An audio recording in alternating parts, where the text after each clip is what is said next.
This is a special edition of the Superintendent's Focus. I'm joined by Officer Dew. He's been with the Chandler Police Department for 20 years and 16 years as a school resource officer. Currently, he serves as the president of the Arizona School Resource Officers Association.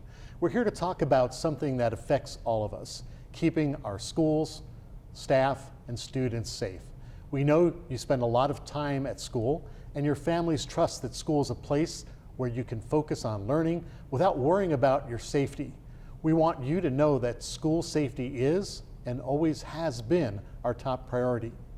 Lately, we've seen more school threats shared online, not just here in Chandler Unified School District, but across our state and nation.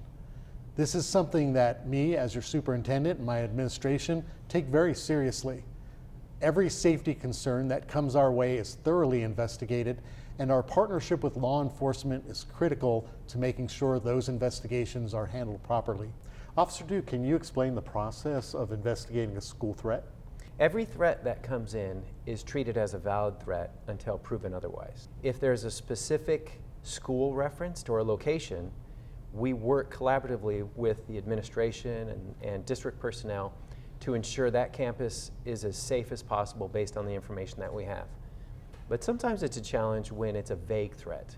And those vague threats can create a climate of fear. They're treated the same way during an investigation. We'll identify where it might have come from. We'll work with technology and social media companies to do research on where that profile might be coming from, even to the extent of identifying the home in which that threat might have been sent from.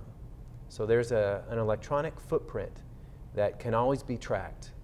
So I don't think our families or students understand that investigation goes to that detail where you actually can pinpoint directly where that threat comes from, although it may take time. But also there's consequences of making or sharing these threats that can be severe, even life-changing for our students. In COSD, this could mean that suspension or even expulsion from our schools. But Officer Dew, what kind of consequences are there from the justice system? So from the justice system, it may include misdemeanor charges such as disorderly conduct or making a threat. And then it can escalate from there to felony charges. So for example, interfering with an educational institution is a defined statute that could result in felony charges. And even further than that would be making terroristic threats. Those are all felony charges. And it's important to know that if a student makes threats and it's of such a serious nature and so disruptive, that there's a possibility that that student may be charged as an adult, no matter what their age is. And that's really key, because any disruption or any threat is a disruption to the school environment. It's caused to make the school be disruptive. And so that's a statute that we follow, and we will press charges with when we have to spend time and resources and valuable time that it takes educating to investigate the threat.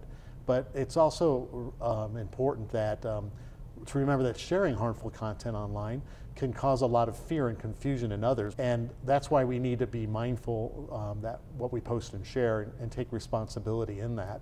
Reposting these kinds of threats can just be as serious as the original post itself. So Officer Dew, can you talk a little bit about why reporting is so crucial and how reposting can even be considered a crime? Yeah. So what I want to make very clear is that if you receive a threat, no matter where the source is that you need to report it to authorities right away. Your police department, an administrator, do not repost it electronically. Don't put it on your story. Don't talk about it in a Facebook page. Report it, report it, report it. When you are forwarding such posts and creating a climate of fear, you could be held criminally responsible.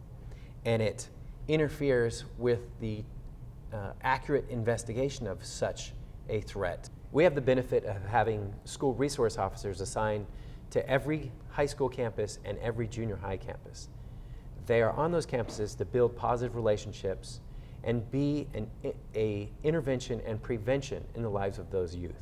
And we're fortunate to have that resource. within Chandler Unified School District and supported through all 3 municipalities.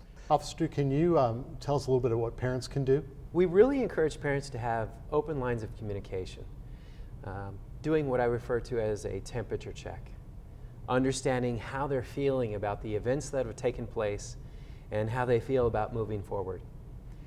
Helping them have a clear understanding that there are resources within the community, on their campuses, within the district, to help them handle how they're feeling about their emotions, given the events that have taken place, and moving forward from here. I would like to remind everyone that we have an anonymous tip line where students, staff, and our community can report any concerns. Remember, report, don't repost, see something, say something. To our students, staff, and families, community engagement and creating a culture where everyone feels safe are at the heart of what we do in Chandler Unified School District. Let's all work together to keep our schools and our entire community safe.